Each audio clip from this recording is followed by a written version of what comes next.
This book. I knew I was in for a wild ride when literally on the second page the author makes a blatant historical error when she calls John Harvey Kellogg a purveyor of breakfast cereals. He wasn't. That was his brother W.K. Kellogg. It's because of W.K. that the cereal became available to the masses. Other than that, the intro does what it's supposed to do. The author introduces her thesis. In this book, she's going to explore how fatness became linked to Africanity or blackness. On page 6, the author claims anti-fat bias was something that was relatively obscure and had no place in the medical establishment until after fatness was seen as something both black and sinful, which the author claims was around the early 20th century. She even makes the bold claim that fatness and the preference for thinness have not principally or historically been about health. It's about aesthetics, according to the author. That's bold, but also incorrect. The notion that the medical establishment was neutral to obesity until fairly recently is just absurd. I don't think the author is going to support this idea with data later in the book because it's not possible to support. To quote ancient Greek physician Hippocrates, it is very injurious to health to take in more food than the constitution will bear, when at the same time, one uses no exercise to carry off this excess. Recently passed, Dr. David Haslam has multiple published papers on the historical perceptions of obesity within the medical community. In a paper published in 2016, Dr. Haslam discusses historical opinions on obesity from physicians of days past, and it's quite clear from the very beginning with Hippocrates himself that obesity was seen as a risk factor for disease. Hell, the first weight loss drugs were developed by the ancient Greeks, and the connection between obesity and type 2 diabetes was being discussed over 1,000 years ago by physicians of the time. I don't think the author will support her claims later in the book because she fails to throughout the introduction, and we have a massive amount of historical data that says, without question, she is wrong. You could argue that obesity was seen as a negative trait first that was then linked to blackness. I would be able to hear you out because this is a possibility that does not contradict the established historical timeline. I still think the idea sounds silly, but at the very least, it doesn't totally erase entire chunks of medical history. Later in the introduction, the author claims she dug through text by historians and feminist scholars on the history of fat phobia and was able to establish 3 things that she claims is consensus amongst them. 1. The fear of fat was popular in the United States first. 2. This idea has had more effect on women than men. And 3. Little is known about the factors contributing to these ideas. Now, I'm not aware how she established that these ideas are consensus, because it seems like the research she has done is prone to selection bias. She should have said it's consensus amongst the scholars that I have read. But I'll cut her some slack, and can't wait to see how she supports this. In chapter 1, the author starts with the Renaissance period, and that is strange to me, but I'll get back to that in a minute. The author makes the claim that the standard of beauty at the time was not too skinny, but not too fat. Women who were fat were preferred to, quote, lean or bony women. This entire idea is on shaky grounds, and throughout the chapter, the author does not go on to support it anywhere, but I actually don't doubt this. It makes sense. During that time, it wasn't easy to get fat without wealth, and with wealth comes status. My issue comes with how the author goes about to demonstrate this. The first part of the chapter really zeroes in on the thoughts of painter Albrecht Dürer and how he describes African slave women in Western Europe. To summarize, according to Dürer, African women were butterfaces. For those who don't know what that is, a butterface is someone who has a nice body but a jacked up face.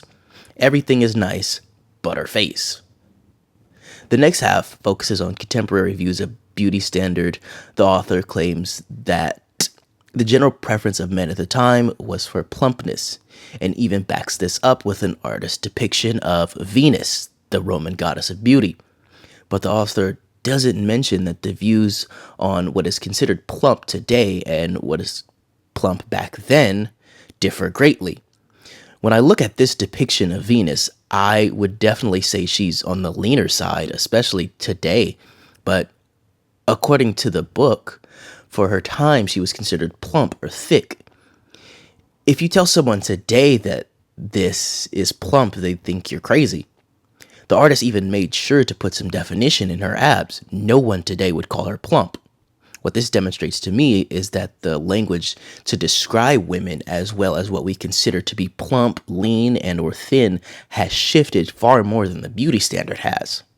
Earlier, I mentioned how strange it was that the author started with the Renaissance. Well, if you recall, in the introduction, the author claims anti-fat bias was something that was relatively obscure and had no place in the medical establishment until after fatness was seen as something both black and sinful. But, as we already discussed, physicians were discussing the link between obesity and disease for centuries prior to the Renaissance. As mentioned, Avicenna was discussing the link between obesity and diabetes at least 3 centuries prior. Before that, Hippocrates was describing it as a disease of overconsumption and a lack of exercise. A whole millennia prior.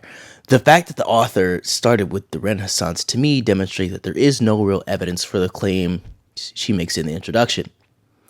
Aside from that, chapter 1 is just really boring. It just seemed like a lot of it was unnecessary filler that never makes the logical connection that we are expected to find from her introduction. The second chapter isn't much different. In fact, I don't think there was a need to separate them. The author is focusing on Renaissance depictions of African people in Europe, but the difference here is they're in a servant position and slimmer than their white maidens, who they are serving. The author posits that this is a way the artist depicted the inferiority of the black slave, but a much simpler explanation is that the slaves just weren't eating as good as the white people and were therefore smaller. The author does this regularly throughout the chapter, making conclusions from depictions that have much simpler non-racial explanations.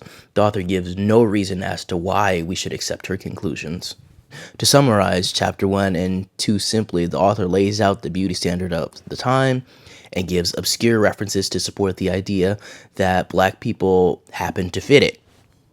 The author never makes the case that the beauty standard changed any more than the language we use did, and more importantly, she never makes the case that white women changed their physiques as to not resemble the figures of black women. The entire first part of the book is just a mishmash of obscure references that never support the thesis that the author laid out in the introduction. To me, the author seems to totally disregard Occam's razor and offers the least courteous explanation for the pattern she finds in the art she discusses, which isn't bad because, granted, people of the period were pretty racist, but when a simpler explanation exists, why should I accept your conclusion? Well, that concludes part 1 of reading Fearing the Black Body. With that said, I should be back tomorrow with another TikTok compilation to feed my viewers. Thank you all for your support. Please feel free to like, comment, and subscribe if you already haven't.